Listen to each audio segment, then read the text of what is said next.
শুভাকাঙ্ক্ষী অর্থাৎ কোনো এক আপু কমেন্ট করেছেন, ম্যাডাম, আমার স্বামী প্রবাসে থাকে, আমি একজন পর্দাশীল মহিলা, উত্তেজনা উঠলে আমি গোসল করতে গিয়ে ফিঙ্গারিং করি, এতে কি আমার ক্ষতি হবে? ধন্যবাদ আপু সুন্দর একটা কমেন্ট করার জন্য। দেশের এবং প্রবাসের ভাই বোনদের প্রতি সালাম। আসসালামু আলাইকুম। আমি প্রভাষক ডাক্তার রিক্তা পারভিন, হোমিওপ্যাথি এবং আয়ুর্বেদিক চিকিৎসক। চেম্বার সেবা হোমিও কমপ্লেক্স অ্যান্ড সেবা ডিজিটাল ল্যাব, উপজেলা মডেল মসজিদের পূর্ব পাশে, শিমুলিয়া, মাগুরা।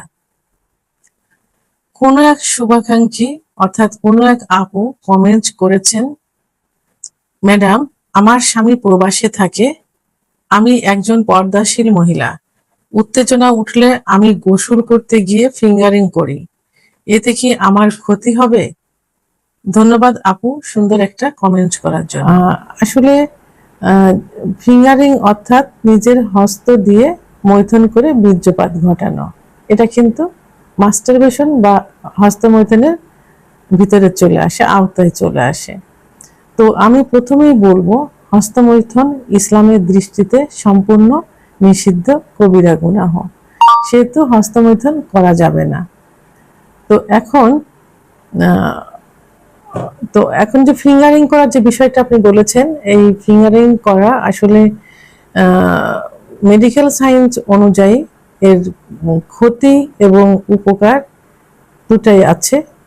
ক্ষতিটা হলো, যদি ফিঙ্গারিং করার মুহূর্তে আপনার হাত পরিষ্কার না থাকে এবং আপনার নখ যদি কাটা না থাকে, সমান না থাকে, তাহলে এবং যদি অপরিষ্কার পরিচ্ছন্ন থাকে, তাহলে ফিঙ্গারিং করলে আপনার ভিতরে ইনফেকশন হতে পারে, অর্থাৎ ওখানে ক্ষত হতে পারে, আঘাত লাগতে পারে, ফাঙ্গাল ইনফেকশন হতে পারে। অনেক সময় নখের প্রেসারে দেখা যায় ব্লিডিং পর্যন্ত হতে পারে এবং সে ব্লিডিং বন্ধ করা ছোট হয়ে যায়। সেহেতু এই অপরিষ্কার অপরিচ্ছন্ন এবং নখ থাকলে এই সমস্যাগুলো সাধারণত বেশি হয়। আবার ফিঙ্গারিং করলে ভিতরে ইউটিআই অর্থাৎ প্রস্রাবে ইনফেকশন হতে পারে, প্রস্রাবের জ্বালাপোড়া হতে পারে এবং অতিরিক্ত সাদা লিউকোরিয়া যেতে পারে।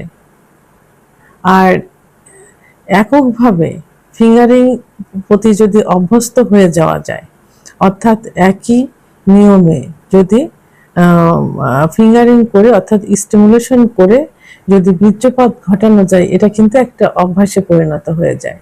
আপনি স্বাভাবিক অবস্থায় যখন হাজবেন্ডের সঙ্গে সহবাসে যাবেন, তখন একই ভঙ্গিতে বীর্যপাত ঘটানোর ওইটা আপনার ভিতরে রয়ে যাবে। তখন বিভিন্ন স্টাইলে বিভিন্ন পজিশনে আপনার সহজে কিন্তু বীর্যপাত ঘটতে চাইবে না, অর্থাৎ এটাতে বিঘ্নতা ঘটবে, কারণ অভ্যাসে পরিণত হয়ে গেছে। তো এবং ভিতরে যে লুব্রিকেশন থাকে, এই লুব্রিকেশন অর্থাৎ ভিতরে যে কামরসটা আসে, এই কামরসটা কিন্তু আস্তে আস্তে বন্ধ হয়ে যাবে, অর্থাৎ তখন জায়গাটা শুকনো থাকবে, ভিজবে না, যে কারণে সহবাসে বিঘ্নতা ঘটবে, জ্বালাপোড়া দেখা দেবে এবং শুষ্ক হয়ে যাবে। ফিঙ্গারিং করলে এই অভ্যাসগুলো হয়ে যায়। পরবর্তীতে দেখা যাবে যে একটা সময় আপনার যোনিপথ লুজ হয়ে যাবে, ঢিলা হয়ে যাবে। নিয়মিত যদি সহবাস করা যায়, বাচ্চা হলে এভাবে একাধিকবার হস্তমৈথুন করলে এভাবে কিন্তু আপনার যোনিপথ লুজ হয়ে যাবে এবং ভিতরে সাদা আস্তরণ পড়তে পারে। এবং ধীরে ধীরে মহিলাদের যে সেক্স হরমোন, ইস্ট্রোজেন হরমোন কমে যাবে। একটা সময় সহবাসের ইচ্ছা, আগ্রহটা কমে যাবে।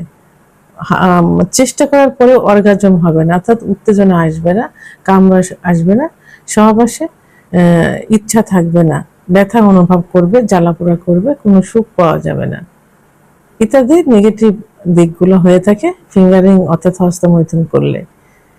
আর এর ভালো একটা দিক আছে যে ফিঙ্গারিং করলে সেটা ভালো দিকটা, তবে এটা আমি বলবো যে মাসে আপনি একবার থেকে দুবার এটা করতে পারেন, তবে অবশ্যই পরিষ্কার পরিচ্ছন্ন নখগুলো ক্লিন করে তারপর এটা করতে পারেন।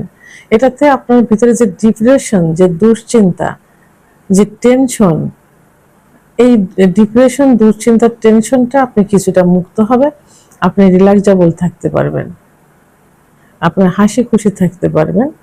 প্লাস যে আপনার যে মাথা ব্যথা হয় কিছু সেক্সুয়াল, এটা যখন চেপে রাখা হয়, যখন বন্ধ থাকে, তখন ডিপ্রেশনের কারণে ঘুম হয় না, মাথা ব্যথা করে, মাসিকের সমস্যা হয়, অনেক সময় দেখা যায় যে ডিসমেনোরিয়া বা মাদকের সমস্যা দেখা যায়।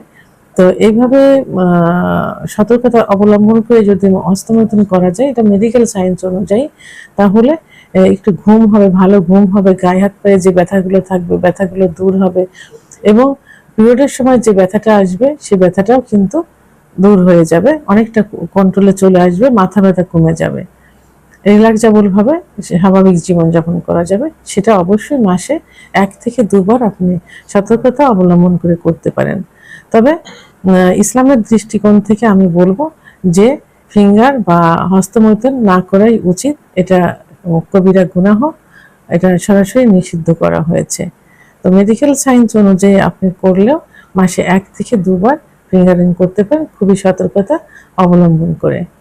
ভিডিওটি সম্পর্কে যদি কোনো মতামত থেকে থাকে অবশ্যই কমেন্টের মাধ্যমে জানাবেন।